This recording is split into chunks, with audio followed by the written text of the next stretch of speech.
René Guénon, Aperçu sur l'ésotérisme islamique et le taoïsme, chapitre 4, El-Faqru. L'être contingent peut être défini comme celui qui n'a pas en lui-même sa raison suffisante. Un tel être, par conséquent, n'est rien par lui-même, et rien de ce qu'il est ne lui appartient en propre. Tel est le cas de l'être humain, en tant qu'individu, ainsi que de tous les êtres manifestés, en quelque état que ce soit, car quelle que soit la différence entre les degrés de l'existence universelle, elle est toujours nulle au regard du principe. Ces êtres, humains ou autres, sont donc, en tout ce qu'ils sont, dans une dépendance complète vis-à-vis du principe, hors duquel il n'y a rien, absolument rien qui existe. Petite note qui nous renvoie vers Risalatul Ahadiyya de Muhyiddin Ibn Arabi. Fin de la note. C'est dans la conscience de cette dépendance que consiste proprement ce que plusieurs traditions désignent comme la pauvreté spirituelle. En même temps, pour l'être qui est parvenu à cette conscience, celle-ci a pour conséquence immédiate le détachement à l'égard de toutes les choses manifestées, car il sait dès lors que ces choses aussi ne sont rien, que leur importance est rigoureusement nulle par rapport à la réalité absolue. Ce détachement, dans le cas de l'être humain, implique essentiellement et avant tout l'indifférence à l'égard des fruits de l'action, tels que l'enseigne notamment la Bhagavad Gita, indifférence par laquelle l'être échappe à l'enchaînement indéfini des conséquences de cette action. C'est l'action sans désir, nishkama karma, tandis que l'action avec désir, sakama karma, est l'action accomplie en vue de ses fruits. Par là, l'être sort donc de la multiplicité. Il échappe, suivant les expressions employées par la doctrine taoïste, aux vicissitudes du courant des formes, à l'alternance des états de vie et de mort, de condensation et de dissipation. Petite note, Aristote, dans un sens semblable, dit « génération et corruption ». Fin de la note. Passant de la circonférence de la roue cosmique à son centre, qui est désigné lui-même comme le vide, le non manifesté, qui unit les rayons et en fait une roue. Celui qui est arrivé au maximum du vide, dit aussi Lao Tzu, celui-là sera fixé solidement dans le repos. Retourner à sa racine, c'est-à-dire au principe, à la fois origine première et fin dernière de tous les êtres. C'est entrer dans l'état de repos.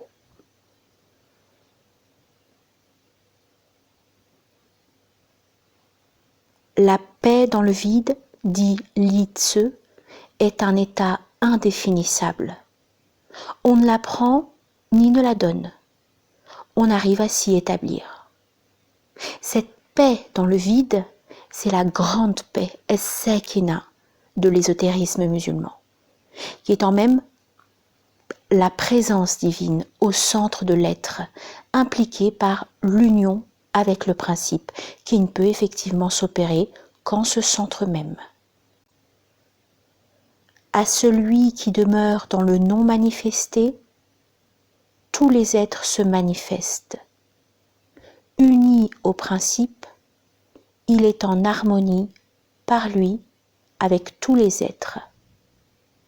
Uni au principe, il connaît tout par les raisons générales supérieures et n'use plus, par conséquent, de ses divers sens pour connaître en particulier et en détail. La vraie raison des choses est invisible, insaisissable, indéfinissable, indéterminable. Seul l'esprit rétabli dans l'état de simplicité parfaite peut peut l'atteindre dans la contemplation profonde. Citation de Li Tzu. La simplicité, expression de l'unification de toutes les puissances de l'être, caractérise le retour à l'état primordial. Et l'on voit ici toute la différence qui sépare la connaissance transcendante du sage, du savoir ordinaire et profane. Cette simplicité, c'est aussi ce qui est désigné ailleurs comme l'état d'enfance, en sanskrit balya, entendu naturellement au sens spirituel, et qui, dans la doctrine hindoue, est considéré comme une condition préalable pour l'acquisition de la connaissance par excellence. Ceci rappelle les paroles similaires qui se trouvent dans l'Évangile. Quiconque ne recevra point le royaume de Dieu comme un enfant, n'y entrera point. Tandis que vous avez caché ces choses aux savants et aux prudents, vous les avez révélées aux simples et aux petits. Simplicité et petitesse sont ici au fond des équivalents de la pauvreté dont il est si souvent question aussi dans l'Évangile et qu'on comprend généralement fort mal. Bienheureux les pauvres en esprit car le royaume des cieux leur appartient. Cette pauvreté, en arabe, al-faqr, conduit, suivant l'ésotérisme musulman, à al-fana, c'est-à-dire l'extinction du moi. Et par cette extinction, on atteint la station divine. Al-maqamul illahi. Il est le point central où toutes les distinctions inhérentes au point de vue extérieur sont dépassées, où toutes les oppositions ont disparu et sont résolues dans un parfait équilibre. Dans l'état primordial, ces oppositions n'existaient pas.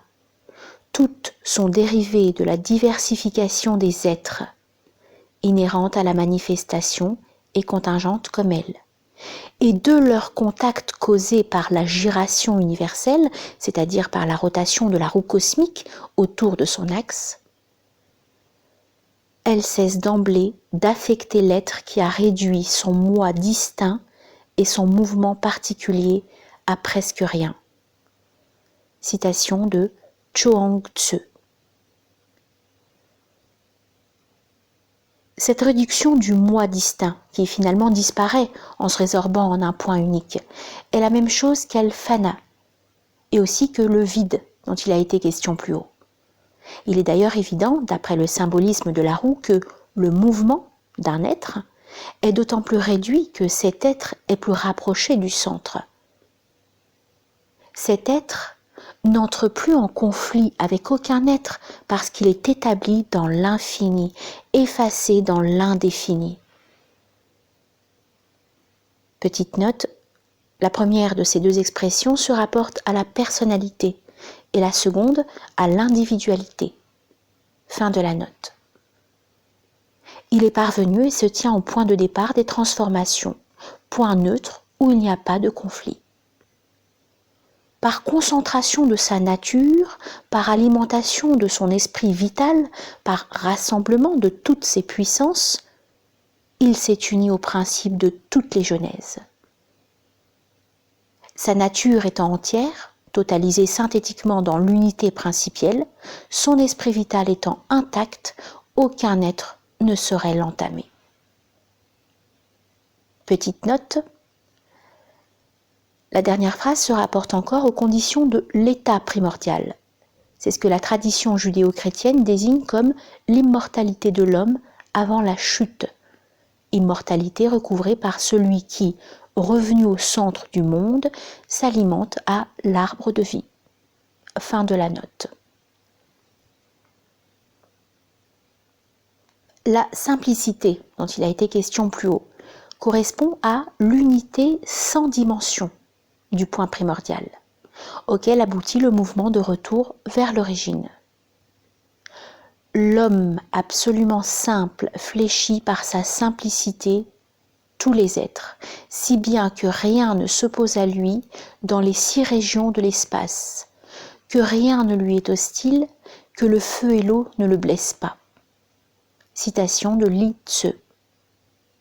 En effet, il se tient au centre, dont les 6 directions sont issues par rayonnement, et où elles viennent, dans le mouvement de retour, se neutraliser 2 à 2, de sorte que, en ce point unique, leur triple opposition cesse entièrement, et que rien de ce qui en résulte ou s'y localise ne peut atteindre l'être qui demeure dans l'unité immuable.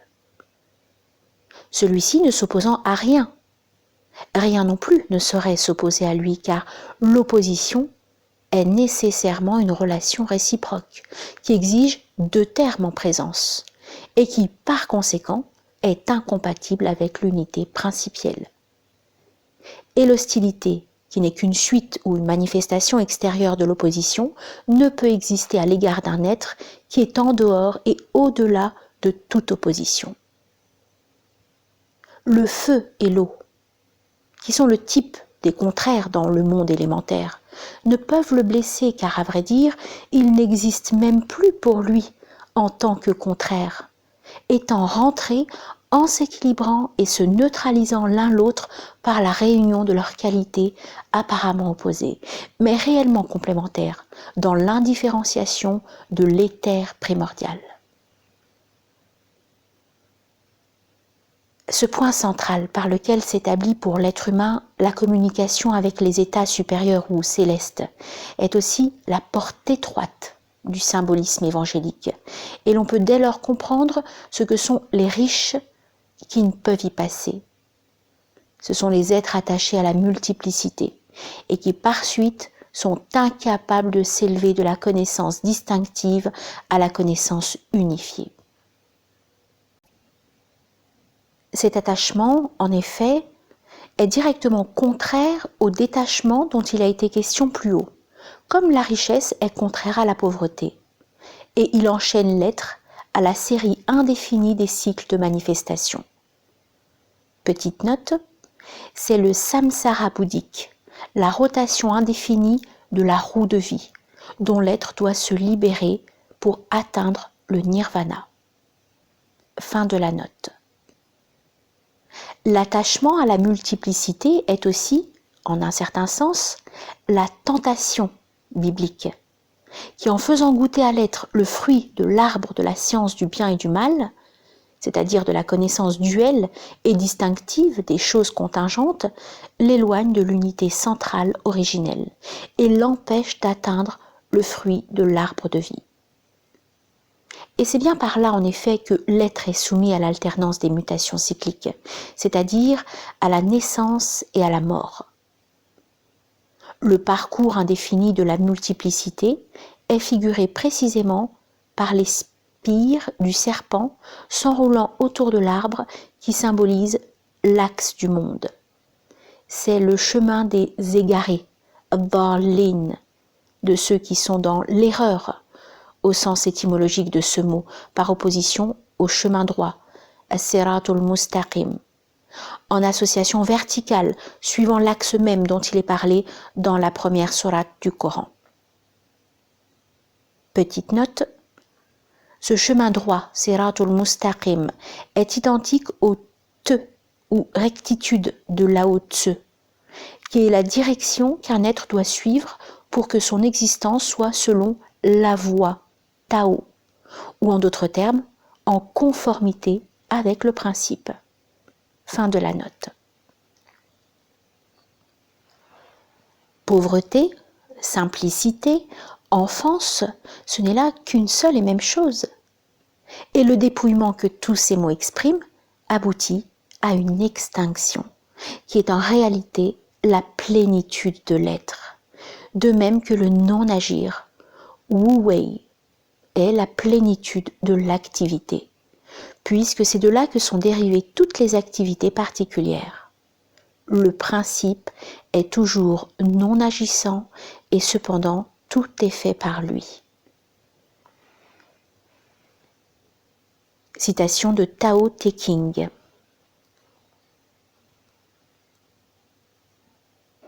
Petite note, c'est également le dépouillement des métaux dans le symbolisme maçonnique. Fin de la note. L'être qui est ainsi arrivé au point central a réalisé par là même l'intégralité de l'état humain. C'est l'homme véritable, Chen Zhen, du taoïsme. Et lorsque, partant de ce point pour s'élever aux états supérieurs, il aura accompli la totalisation parfaite de ses possibilités, il sera devenu l'homme divin, Shun Zhen, qui est l'homme universel, El Insanul Kamil, de l'ésotérisme musulman. Ainsi, on peut dire que ce sont les riches au point de vue de la manifestation qui sont véritablement les pauvres au regard du principe, et inversement. C'est ce qu'exprime encore très nettement cette parole de l'Évangile. Les derniers seront les premiers, et les premiers seront les derniers. Et nous devons constater à cet égard, une fois de plus, le parfait accord de toutes les doctrines traditionnelles qui ne sont que les expressions diverses de la vérité une.